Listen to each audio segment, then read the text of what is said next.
Salam semuanya. Sebelum kita mendengar renungan dari saya, mari kita bersatu dalam doa. Bapa kami yang surga, terima kasih atas berkat-Mu yang Kau limpahkan kepada kami. Dan sebentar lagi kami akan mendengarkan renungan pada hari ini. Semoga renungan pada hari ini berguna dan bermanfaat bagi kehidupan kami sehari-hari ya Tuhan. Terima kasih banyak ya Tuhan. Kami berdoa dan mengucap syukur dalam nama Tuhan Yesus. Haleluya. Amin. Bacaan kita terambil dari Lukas 1 ayat yang ke-26 sampai 32. Mari kita baca.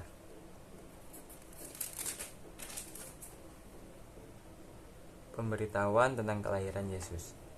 Dalam bulan yang ke-6, Allah menyuruh malaikat Gabriel pergi ke sebuah kota di Galilea bernama Nazaret, kepada seorang perawan yang bertunangan dengan seorang bernama Yusuf dari keluarga Daud.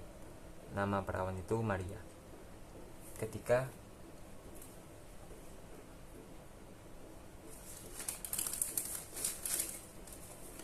Ketika malaikat itu masuk ke rumah Maria, ia berkata, "Salam, hai engkau yang dikaruniai Tuhan, menyertai engkau."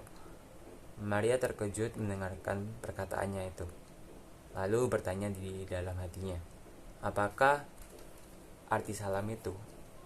Kata malaikat itu kepadanya, "Jangan takut, hai Maria, sebab engkau beroleh kasih karunia di hadapan Allah. Sesungguhnya engkau akan mengandung dan akan melahirkan seorang anak laki-laki, dan hendaklah engkau menamai dia Yesus. Ia akan menjadi besar dan akan disebut anak Allah yang Maha Tinggi, dan Tuhan Allah dan mengaruniakan kepadanya tahta Daud, bapa leluhurnya. Setiap orang pasti pernah melakukan sebuah kesalahan, dan hal itu biasa membuat relasi yang selama ini terbangun dengan baik dapat hancur begitu saja. Ketika seseorang menyadari kesalahannya, maka itulah yang disebut dengan titik balik. Pada tahap titik balik inilah seorang berani mengakui kesalahannya dan merubah dirinya menjadi lebih baik.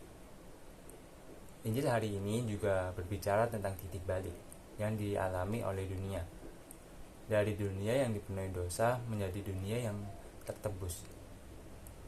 Dari dunia yang gelap dan kelam menjadi dunia yang terang dan penuh kemuliaan. Pertanyaannya, siapakah dan apakah yang membuat titik balik sejarah dunia ini? Titik balik sejarah dunia ini dimulai dari Nazaret, kota yang tersembunyi, kepada seorang perawan yang sudah bertunangan, yaitu Maria. Ia hanya seorang gadis biasa, namun dipenuhi oleh rahmat. Tuhan artinya segala kemurahan Allah dianugerahkan kepadanya. Roh Kudus dan kuasa Allah menaunginya Maria, sehingga ia menjadi seorang ibu dari anak Allah. Tentu, sebagai manusia biasa, Maria terkejut mendengarkan berita tersebut. Tetapi setelah mendengarkan penjelasan dari malaikat Allah bahwa Roh Kudus dan kuasa Allah yang akan menjadikan anak itu, Maria mengalami titik balik dalam imannya. Ia menyediakan dirinya untuk menjadi ibu Yesus.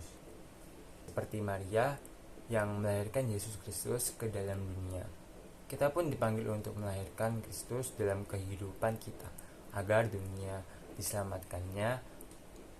Untuk itu kita harus berani berkata ya, tanpa syarat. Tugas kita adalah bersedia dipakai Tuhan menjadi sarana karyanya di dunia. Jika saat ini kita yang sering bermalas-malasan tidak mau terlibat dalam pelayanan atau hanya menjadi komentator, inilah saatnya bagi kita ikut ambil bagian dalam pelayanan. Kita membaharui janji dengan meneladani Maria. Maria selalu berjawab ya ketika Tuhan membutuhkan dirinya. Kesediaannya itulah yang membuat dunia tidak akan pernah sama.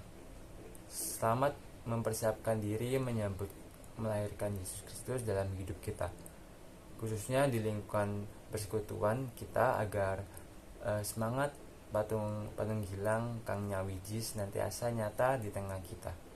Pelajar renungan dari saya yang berjudul tentang titik balik. Dan sebelum kita mengakhiri renungan pada hari ini, mari kita bersatu dalam doa. Bapa kami yang surga, terima kasih atas berkat-Mu pada hari ini, ya Tuhan, dan kami telah mendengarkan sedikit firman-Mu. Tanamkanlah di hati kami masing-masing, sehingga firman-Mu jadi kekuatan kami dalam kehidupan kami sehari-hari. Terima kasih banyak Tuhan, dalam nama Tuhan Yesus, haleluya, amin.